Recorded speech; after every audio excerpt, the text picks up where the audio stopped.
Баршаңызға сәлем. Бүгін осындай классикалық муравейник дайындайтын боламыз.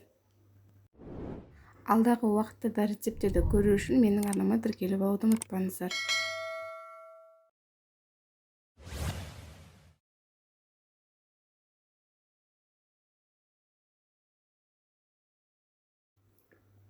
Муравейник жасаудың өте көп рецепттері бар, бірақ мен бүгін сіздерге өте қолжетімді үйдегі бар заттармен дайындай алатын түрін көрсететін боламын. Ол үшін ең алдымен 3 жұмыртқаны жақсылап көпіргенінше араластырып аламыз.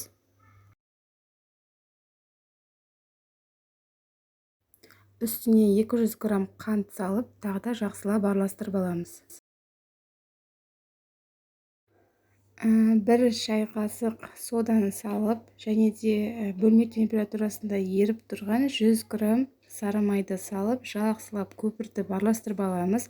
Торттарға, пирогтарға естеріңізде болсын, барлығын осылай жеке-жеке салып, көпіріп араластырған маңызды, себебі барлығын бірінің үстіне бірін салып араластырып жасайтын болсақ, барлығы нан сияқты нығыздалып қалады. Ал осылай барлығын жеке-жеке араластырып көпіртсек, қосқан заттарымыз зая кетпей, барынша жұмсақ бабында болады.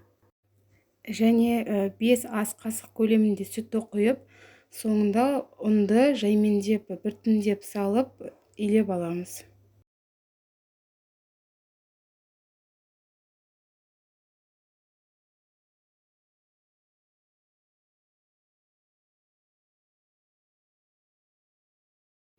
Қамырды илегенде ұнды көп қосып тастап, қатты илеп тастауға болмайды. Осы рецептке 4,5 стакандай ұн кетеді.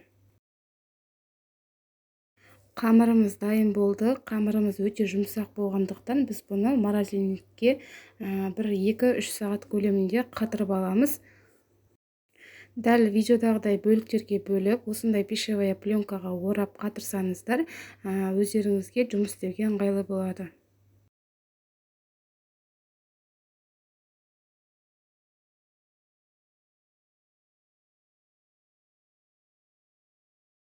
Осындай кеңірек ыдыс салып, ішіне ұрпақ сеуіп алғандарыңыз дұрыс.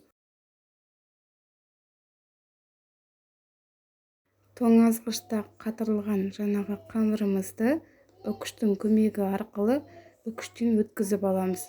Және де үкіштің осындай кішкентай бөлігін өткізген дұрыс, өте ұсақ болып әдемі көрінеді. Видеода байқағандарыңыздай, үкіштен өткізілген ұсақ қамырларды ұрпақпен қолының көмегімен бір араластырып аламын, себебі газ елегіштен өткізер кезде бір-біріне қайтадан жабысып қалмас үшін. Үкіштің көмегінен ұрпағынан елеп аламыз. Енді біздің еленген қамырымыз бір-біріне жабыспайды.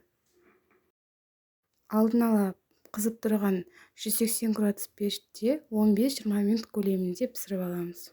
Міне бізде пісті. Бұл классикалық муравейник деп аталу себебі осы, ерекшелігі осы. Бұны піскеннен кейін ұнтақтап әуре болмайсыз, дайын күйде піседі, бір-біріне жабыспай.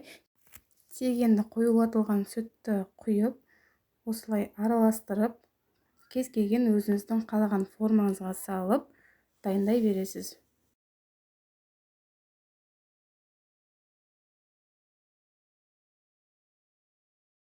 Мен осындай пластмасс форма алдым. Түсуге өте оңай болады. Жабыспайды, ешқандай сылаудың да қажеті болмайды. Және де формаңызға салған кезде қасықтың көмегімен осылай қатты нығыздауыңыз керек, себебі түбіндегі формасы біркелкі ыдысқа жабысып, тегіс форма алу керек болады.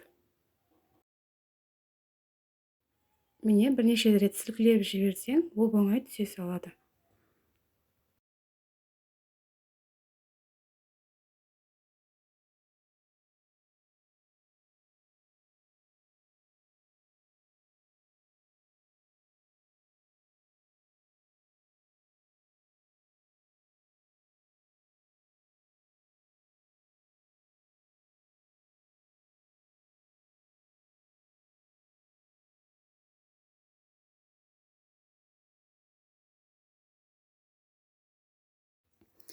Міне өздеріңіз көріп тұрсыздар, құрамына ешқандай артық бір қымбат зат қосылмайды. Тек үйдегі бар заттармен жасалу жолы да өте оңай, уақытыңызды да алмайды.